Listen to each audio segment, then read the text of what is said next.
परी की जादुई स्ट्रॉबेरी की कहानी। बहुत समय पहले की बात है। सीतामढ़ी में श्यामू अपनी पत्नी राधा के साथ एक छोटे से घर में रहता था। दोनों पति पत्नी अपने खेतों में काम करके उसी से अपने घर का गुजारा करते थे। वो दोनों बहुत ही खुशहाल अपना जीवन जी रहे थे।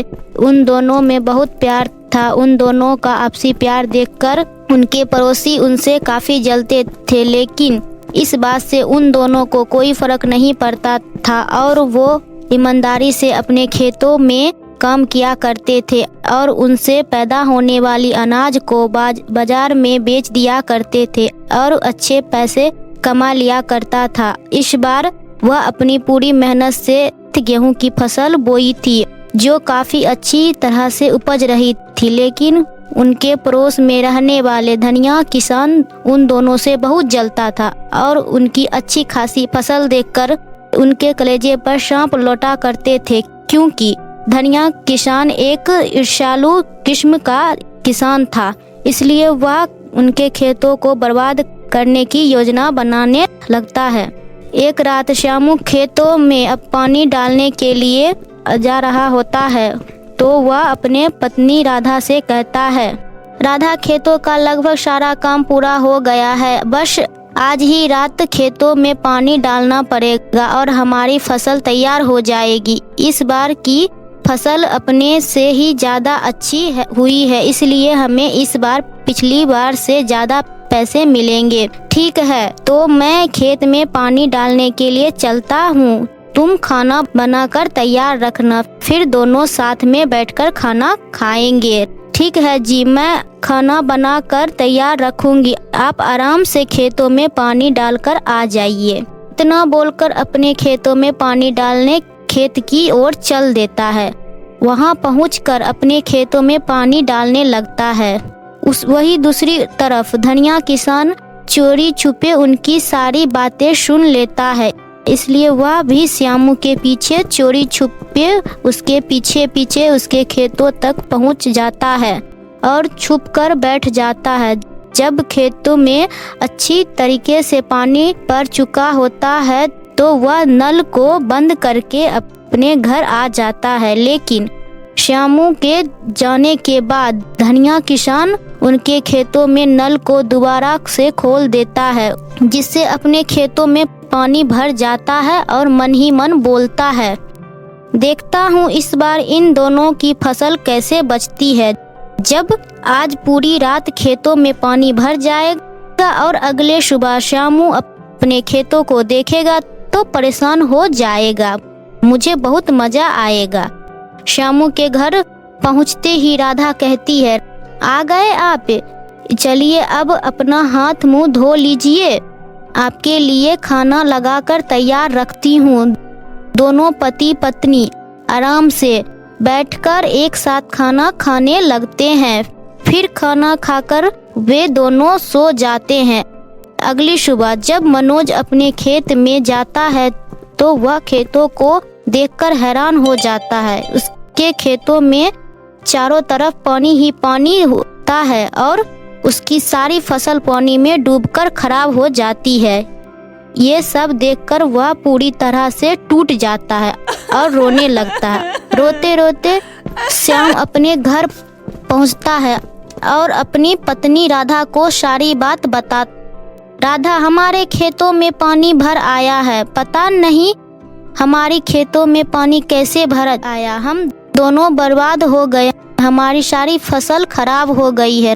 अरे आप ये कैसी बातें कर रहे हैं, ऐसा कैसे हो सकता है? कल रात जब आप वापस आए थे तो मैंने आपसे पूछा था कि आपने नल को बंद कर दिया है ना? तो आपने कहा था हाँ मैंने नल को बंद कर दिया है। तो कैसे खुला छूट गया? पता नहीं कैसे खुला छूट गया। मुझे अच्छी तरह से याद है कि जब मैं घर आ रहा था तो नल को बंद कर दिया था, लेकिन फिर भी पता नहीं कैसे खुला छूट गया है, सारा खेत बर्बाद हो गया है। ये सारी बातें करके दोनों पति पत्नी बहुत उदास हो जाते हैं और जोर जोर से रोने लगते हैं, क्योंकि इसी फसल से उन पूरा साल का गुजारा होना था। अब फसल खराब होने के बाद दोनों के पास कुछ नहीं बचता है और पूरे साल परेशानी में ही निकलेंगे। तभी राधा श्यामू से कहती है, सुनिए जी, मुझे लगता है ये सब किसी न किसी का चाल है। ऐसे भी यहाँ के सभी गांव वाले हम दोनों से जलते हैं। जरूर इनमें से किसी ने हमारे नल को दोबारा खोल दिया होगा, जिससे हमारे खेत बर्बाद हो जाएं। राधा, हमारे पास इस बात का कोई सबूत नहीं है कि किसी और ने हमारे साथ ऐसा किया है, इसलिए ये सब बोलकर कोई फायदा नहीं होगा। बेहतर यही होगा कि हम दोनों खेतों को ठीक करने की कोई ना कोई इंतजाम करें।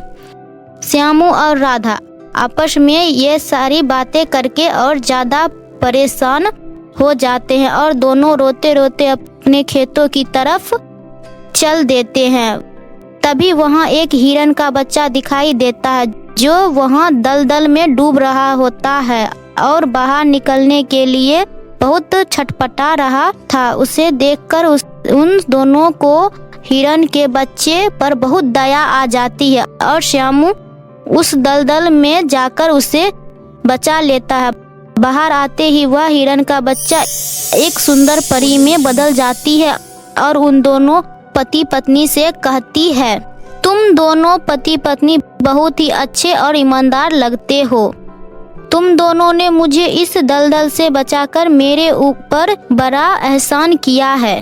तुम्हें जो भी परेशानी है तुम मुझे बताओ, मैं एक परी हूँ, मैं तुम्हारी हर परेशानी का हल निकाल सकती हूँ। श्यामू और राधा अपने सारी परेशानी परी को बता देते हैं, जिसे सुनकर परी उन्हें एक जादुई लाल सैंडल देती है और कहती है, ये एक जादुई लाल सैंडल है, इसकी मदद से तुम अपने बर्बाद हुए खेतों को फिर से सही कर सकते हो।